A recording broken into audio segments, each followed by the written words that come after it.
اس صدی میں آپ کو معلوم ہے سوویت یونین کا نام و نشان نقشے سے ختم ہو چکا. یہ تو چونکہ ابھی ریسنٹ بات ہے، سب کو یاد ہے. اس صدی میں پہلے گریٹ اوٹومان امپائر، عظیم سلطنت عثمانیہ، وہ سوویت یونین سے بھی بڑی تھی. سوویت یونین کا تو رقبہ بڑا ہے، اس کی نہ اتنی آبادی ہے، نہ اس کا علاقہ جو ہے زرخیز اتنا. وہ تو ٹینڈرا کے میدان جو ہے ان کی وجہ سے آپ کو رقبہ نظر آتا ہے. گریٹ اوٹومان امپائر، یہ پورا ابھی جو یوگوسلاویہ کہہ رہے تھے، یوگوسلاویہ کیا، پورا ایسٹ یورپ جو ہے یہ ان کے زیر نگین تھا. اور پورا شمالی افریقہ، پورا ویسٹ ایشیا، 3 بر اعظموں پر پھیلی ہوئی ایک عظیم مملکت، اور نام و نشان ختم ہو گیا. ترکی نام کا چھوٹا سا ملک رہ گیا. اسی طریقے سے یہ بالکل ہو جانے والی بات ہے، نہ سمجھیے گا جو ہسپانیہ میں ہوا تھا اور جو اب بوسنیا میں ہو رہا ہے وہ یہاں نہیں ہو سکتا. اس لیے کہ بھارت کے ہندو کا یہ ڈکلیئرڈ آبجیکٹو ہے کہ اس زمین کو پاک کرنا ہے. یہ نجس ہے، یہ ملچ ہے مسلمان، اور ان کو یہاں سے ختم کر کے دم لینا ہے. دیو رس کا ابھی ایک سرکولر شائع ہو چکا ہے. تمام ہندو سماجی سیاسی تنظیموں کو اس نے یہ لیٹر بھیجا ہے، سرکولر بھیجا ہے کہ اب وقت آ گیا ہے کہ ہم کمر کس لیں کہ بھارت کی پاک سرزمین کو مسلمانوں کی نجاست سے ہمیں پاک کرنا ہے. اور میں آپ کو یقین دلاتا ہوں کچھ تھوڑا سا رد عمل پاکستان اور بنگلہ دیش میں تو ہوگا، باقی پوری مسلم ورلڈ میں کوئی رد عمل نہیں ہوگا. میں گارنٹی، آئی اسٹینڈ گارنٹی، کہیں سے کوئی رد عمل نہیں ہوگا. اس لیے کہ ایودھیا کی مسجد پہ انہوں نے دیکھ لیا، ہم نے بھی جو رد عمل کیا ہے وہ کوئی صحیح رد عمل تو نہیں تھا.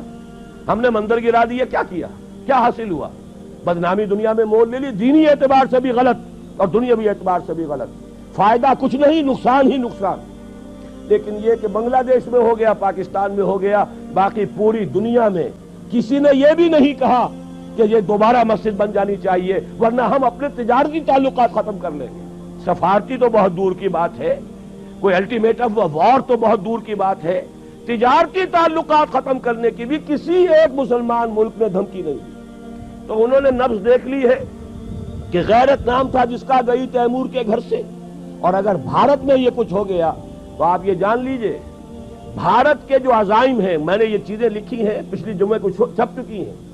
بھارت کے عزائم صرف بھارت تک نہیں ہیں. پراچین بھارت جس کے احیاء کا وہ خواب دیکھ رہے ہیں، اس میں افغانستان سے لے کر انڈونیشیا تک یہ تو ان کا ٹیریٹوریل کلیم ہے. جیسے گریٹر اسرائیل کا کلیم آپ کو معلوم ہے، اور جو گریٹر انڈیا ہے، مہابھارت افغانستان سمیت، افغانستان سے شروع ہو کر اور انڈونیشیا یہ تو انڈیا اس کے نام کا جز ہے. اس اعتبار سے یہ تو ٹیریٹوریل ایسپیریشنز ہیں. جہاں تک ان کا تجارتی اور معاشی دباؤ ہے، وہ ایران اور عرب کو بھی اپنا حصہ سمجھتے ہیں، زون آف انفلوئنس سمجھتے ہیں. اور یہ زون آف انفلوئنس اب تقسیم ہوگا اسرائیل میں اور بھارت کے درمیان. ان کا گٹھ جوڑ جس تیزی سے بڑھ رہا ہے وہ آپ کے علم میں ہے. اور جس طریقے سے اسرائیل کا ابھی بیان آ گیا وزیر اعظم کا اسحاق رابین کا کہ یہ جو ہے کشمیر کا جہاد بھی ہو سکتا ہے کامیاب ہو جائے. وقت پر اب اپنی ہمت جو ہے اس کو پورے طریقے سے کمر ہمت کس لو، اور مسلم فنڈامنٹلزم کو ختم کرنے کے لیے ہم سب کو جو ہے we should join hands to finish up with this Muslim fundamentalism. یہ سب کچھ ہو رہا ہے، یہ حالات ہیں. تو میں آپ سے عرض کر دینا چاہتا ہوں ان حالات میں کوئی تبدیلی نہیں آ سکتی. بات صحیح کہی ہے اور یہی میرا موقف بھی رہا ہے. الیکشن یہاں ہوتے رہنے چاہیے، اس سے بھڑاس نکل جاتی ہے.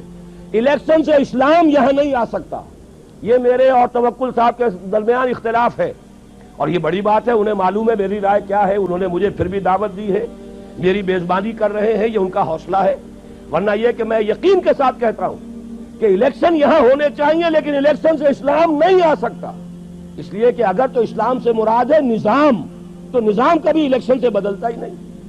الیکشن سے تو کوئی نظام جو قائم ہے اسے چلایا جا سکتا ہے. تو میں ہمیشہ سے قائل رہا ہوں، اور اب بھی میں اس جمعے میں انشاءاللہ پرسوں تقریر تفصیل سے کروں گا. جو میری پچھلی تقریر تھی وہ شاید میثاق میں چھپ چکی ہے، آپ کے علم میں آئی ہو، ورنہ تازہ میثاق دیکھ لیجئے گا. پچھلا میثاق جو تھا، میں ہمیشہ سے اس کا قائل رہا کہ الیکشن ہوتے رہنے چاہیے. لیکن جو اصل ہے اس ملک کے لیے استحکام وہ اسلام سے ہوگا، اور اسلام سے مراد اسلام کا نظام خلافت، وہ مکمل پولیٹیکو سوشو اکنامک سسٹم جو دور خلافت راستہ میں قائم رہا تھا، وہ اسلام اگر آئے گا تو پاکستان نہ صرف خود مستحکم ہوگا بلکہ دنیا میں عالمی نظام خلافت کا نقطہ آغاز بن